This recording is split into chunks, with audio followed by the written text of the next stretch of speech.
Hello, hello, hello, and welcome to yet another Tribe 9 related YouTube video. Today, we're going to be covering my 300 subscribers special. Thank you very much, guys, by the way. My honest review after 300 hours of gameplay. So, let's get right into it. Tribe 9, by the creators of Danganronpa Kazutaka Kodaka of Tokyo Games, and published by Akatsuki Games, is an extreme action RPG gacha game. It is freaking amazing. I love it, and I will explain why in just a few moments. So, let's start with the visuals. So look at this beautiful 2.5D world reminiscent of Octopath Traveler or other games of the like. It is freaking amazing. Look at these sprites. They are very well handcrafted sprites. They change based on what skin you have on, which is pretty amazing. And it has also eye-catching 3D visuals. So let's get into combat so we can see what we're talking about here. So the game changes from 2.5D to 3D in an instant. It is beautiful. The boss fights are amazing as well, honestly. So let's get right into the sound design. It's a good addition to combat. There are sounds that alert you when you're parrying, and it's also there's a great soundtrack that suits the game perfectly. So the sound is amazing. I love the sound design in this game. It is perfect. It is flawless. The only thing I dislike a little bit is the heartbeat sound effect when you're about to die, because it stresses me out. Honestly. So the sound design is great aside from the heartbeat sound effect, but it is good otherwise. So now let's get straight into combat. It is smooth action combat, very responsive, very well done. Congratulations, devs, you didn't really mess up with that. And it has a wide variety of characters to choose from, which is very, very fun indeed. As you can see here, we're fighting the shark. We're having a grand old time. It is a very fun fight. Honestly, most fights are fun. The only ones I disliked are like some of the mob fights and the recycling of the mobs in Chapter 2. But the combat, other than the plain old mob fights, is really exciting and fun. And very diverse, very amazing. I love it so far.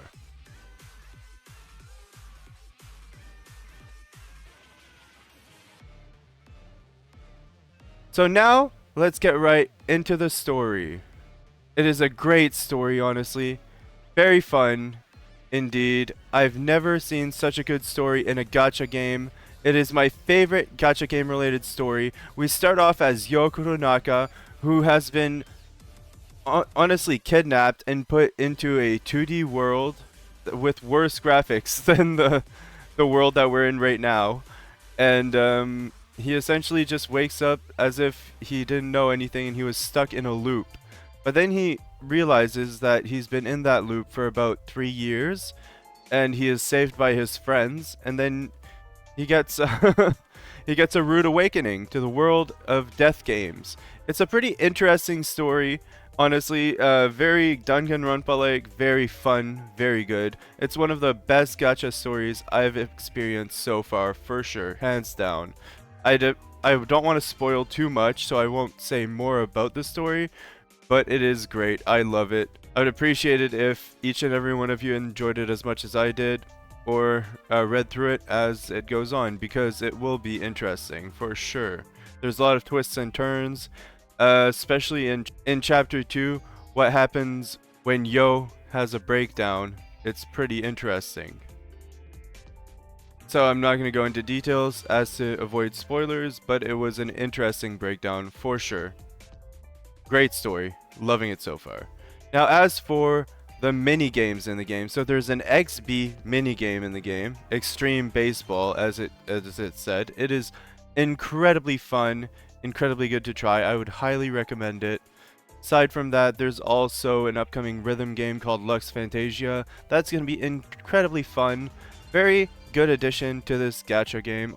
Every gacha game needs good mini games in order to distract us from the combat from time to time, you know, just to give us a little bit of spice, a little bit of love, you know? So that's always fun.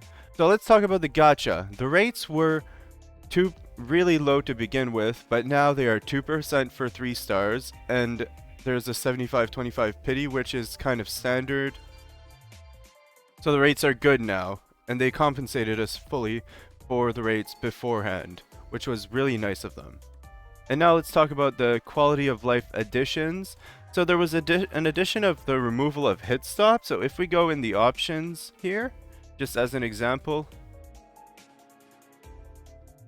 so we're going to go to options, we're going to go to the bats at the bottom, and if we go over here, it says hit stop intensity. We put it on weak.